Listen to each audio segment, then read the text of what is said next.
welcome to Lifestyles of the Strange and Exotic Random Review on the Titanic again. There we go. Hi, how are you?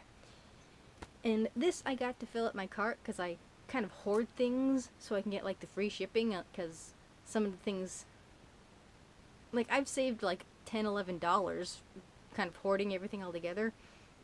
So this was just sort of like tip the basket. And it is the Civil War Commemorative Documentary Collection for a whopping $4.18, apparently. So, that's what I paid for it. Now, this is not Ken Burns, okay? So if you're expecting Ken Burns level, though it's not too terribly bad, it's a hit and a miss. Now, you get 8 hours, I think, worth of documentary things. Looking here if I can find that. Yep, runtime 8 hours, and you get 3 discs. Does it say on the? Okay, the packaging could be a little less of a pain in the booty, or at least have them like they kind of set up like what do you call those things? PC discs. Really, really annoying here. So, yeah, the packaging could have done a little bit better. And you get 3 discs, and the programs include Life and Death of the Army of Northern Virginia, Mr. Lincoln's Army, Fighting Brigades of the Army of the Potomac, Battle of Fort Atlanta, Shadow in the Valley, Battle of Chickamauga, The Civil War 1 and 2, Diary of a Confederate Soldier 1 and 2, and Abraham Lincoln, Father of Freedom 1 and 2. Now, the first disc, the long-winded ones I told you,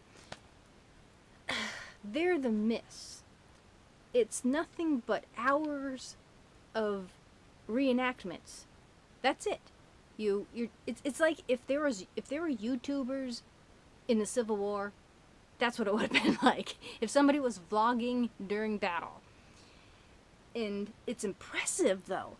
What I would have liked to have seen would have been, you know, how you coordinate a reenactment.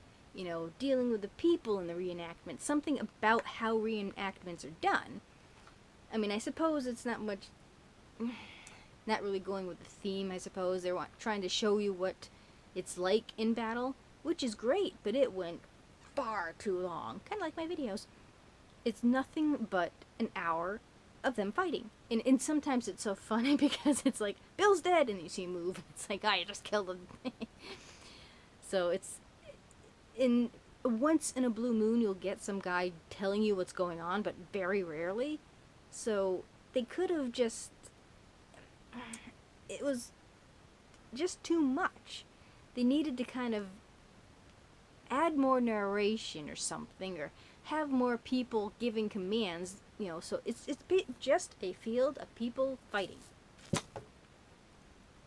I mean, to a point, yay, but it's just a whole disc for that? No. Fortunately, you have 2 other discs. The Abraham Lincoln, Father of Freedom, was actually done really well. Let's see, is that the one? It was either that one or the Civil War one that, I think it was the Civil War one, that the narrator just sounded bored. You know, he did a good job relaying the information, but there's just something in the tone of his voice that was like, well, is it time for lunch yet? That type of thing. But the Abraham Lincoln one was done really well, almost to the level of Ken Burns. And the narrator, you can tell they weren't quite polished professionals, but they didn't suck either. They were really good at what they were doing. And it was good information. And the funny thing is, with the actual documentaries, they pull from this old silent movie, apparently, that is funny in some ways, but I wish I knew what movie it was, because it looked like it was kind of good. And according to Ken, I guess, whoever the actor was that was in it, I guess got an award for playing Lincoln or something, like pre-Oscar days. So, or he won like the first Oscar. He was like, that was the role he was known for, and he actually, I mean, he looked physically, not just like visually in the face. That well, it didn't look too much like Lincoln, but bodily, he definitely had Lincoln down. The tall, long arms. Might have been the same height, but. And of course, he had your stereotypical kind of,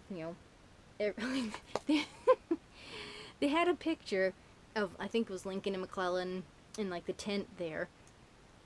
First time I've ever seen it, where they actually had an arrow pointing to McClellan. Never had seen that before in any Civil War documentary. Like, thanks for pointing that out. So, but it's like, really? And then I think they pulled from other, like, pre-made documentaries, too. But, I mean, for $5, it's a pretty darn good, little nugget of history. I again would skip the whole disc 1, the life and death of the Army of Northern Virginia and Mr. Lincoln's Army. It just, they needed to edit it different, basically.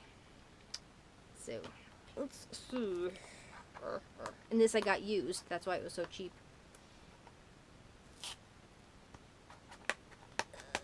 Well, I'll read what I can read.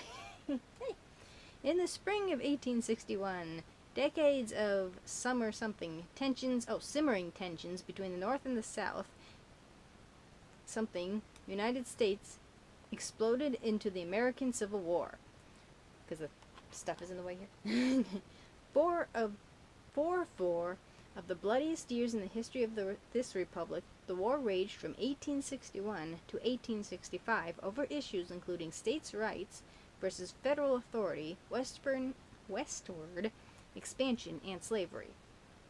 This epic commemoration of the 150th anniversary of the outbreak of hostilities from the Confederate forces transports viewers directly into the front lines of the most historically significant battles of this fascinating war. With a combination of large-scale reenactments, and I'm not kidding, I mean, it was impressive to watch, just not for an hour. Taking place on actual battlegrounds and insightful documentary features, this extraordinary collection gives an exciting and in-depth portrayal of the turbulent times that gripped the nation. In the reenactments, they aren't kidding, are freaking huge. There had to be thousands of people involved, and it's like, how do you coordinate and get everybody together in a modern day, and it's just a fascinating thing. So I wish they kind of delved into that. And to think that they're reenacting these battles on the old battlefields, and it's just, we got to go to Virginia and see Arlington, and we went to the Battle of Bull Run, or 1st and 2nd Manassas. And that's one thing I want to get back from Mother, because I gave Dad because he's a Civil War buff. So at the Battle of at the field that the Battle of Bull Run was at, plucked a piece of grass and framed it, and it was around that time of the 150th, so they had like a sticker there, like little freebies at the gift stand there, so I kind of stuck that on there, and he thought I'd bought it that way. I'm like, no, I was there, I physically plucked that from that battlefield and gave it to him, so he thought it was really cool, because like, you have a piece of the Battle of Bull Run. So that was kind of cool. And just to imagine all that going on there. So just to see like a reenactment would be like, wow. They did have reenactors up here in New England, but sadly they don't do it anymore. Brain part. So I do recommend it if it's on the cheap. But you'd have to be a really, really, really hefty Civil War buff to really appreciate the Endless Battle one, but the other discs are good for like the younger ones or your entry-level Civil War people. Nothing new as far as like information's concerned. I mean, it's pretty much somewhat common knowledge, but there's some interesting facts too. So I got it used on Amazon for $5. If you're a Civil War buff, take a look. Nothing much more to say about that. I think I'll pop some in now. Approximate runtime, 7 hours, 40 minutes. Color, and of course, black and white. Alrighty. So thank you for watching. Do remember to comment, rate, share, and subscribe. There's always room for one more at the Strange and Exotic. See you next time. Bye.